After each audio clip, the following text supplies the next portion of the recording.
நான் உனது லட்சியத்தை நிறைவேற விடாமல் தடுக்கவில்லையே. ஆனால் இந்த இடத்தில் எந்த விதமான அசம்பாவிதமும் நடக்கக்கூடாது. இது மகாதேவரால் நிறைந்திருக்கிறது. அவர் எனது கடவுள் ஆவார். அதனால் கெட்ட எண்ணங்களுடன் நான் உன்னை இந்த இடத்தில் கால் பதிக்க விட மாட்டேன்.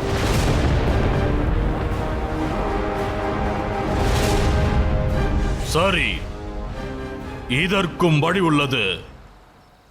சிவலிங்கம் இங்கு இல்லை என்றால் உன்னுடைய பக்தியும் இருக்காது. என்னாலும் இங்கே வர முடியும்.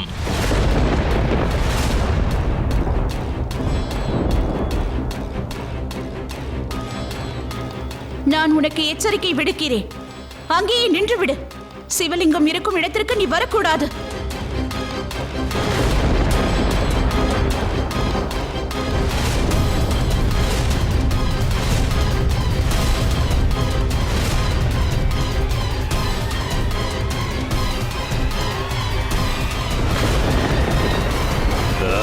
அங்கேயே நின்றுவிடு.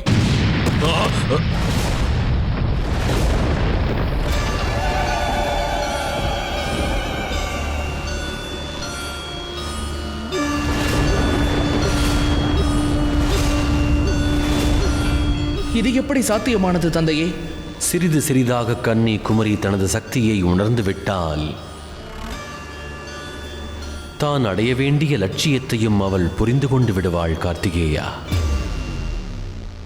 பிறகு அடைய வேண்டிய இலக்கை நிச்சயம் அடைந்து விடுவாள்.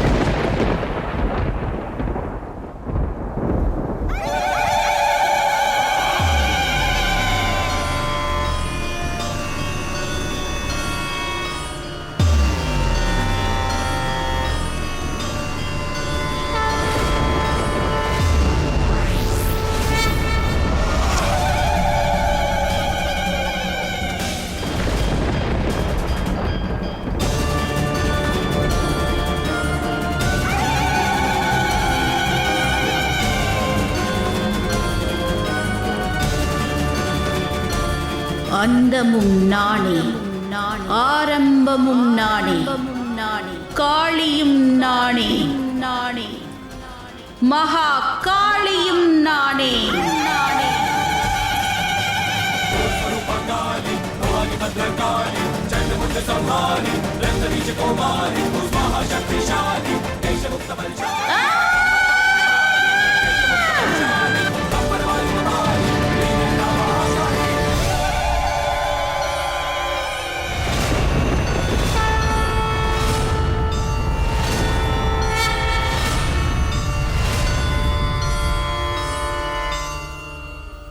பத்ரகாளி,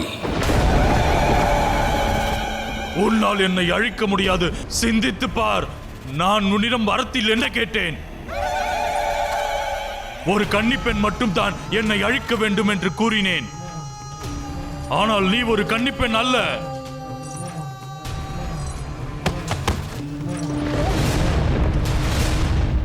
முட்டாளே, அது உன்னை அழிப்பதற்கான ஒரு வழிதான். நன்றாக கேட்டுக்கொள். இந்த உலகத்தில் இருக்கும் அனைத்து பெண்களும், அவள் யாராக இருந்தாலும் சரி, ஒவ்வொருவரும் மகாகாளியின் உருவம்தான். கன்னி பெண்ணாக இருந்தாலும் வேறு யாராக இருந்தாலும் சரி. எப்பொழுதெல்லாம் ஒரு பெண்ணை காயப்படுத்த முயற்சிக்கிறீர்களோ அப்பொழுதெல்லாம் மகாகாளியையும் துன்புறுத்த முயற்சிக்கிறீர்கள் என்று அர்த்தம். நீ அழியக்கூடாது என்பதற்காக என்னை தேடி என்னை அழிக்க வேண்டும் என்று நினைத்தாய் அல்லவா? இந்த யாத்திரையில் நீ நிறைய தாய்மார்களை அவர்களின் வாரிசை விட்டு பிரித்திருக்கிறாய். அதே போன்று நிறைய கன்னி பெண்களையும் நீ அழித்திருக்கிறாய். என்னை நன்றாக பார் பானாசுரா.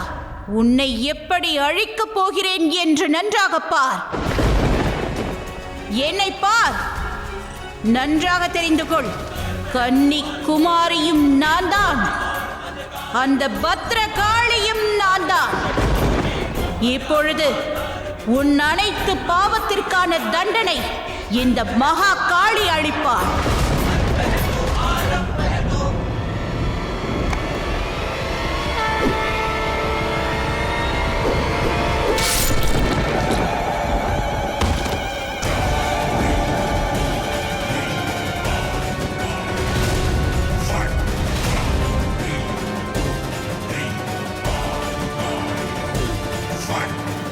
இவ்வுலகத்தில் இக்கதையானது கன்னி குமரியின் கதையாக அனைவருக்கும் விளங்கும்.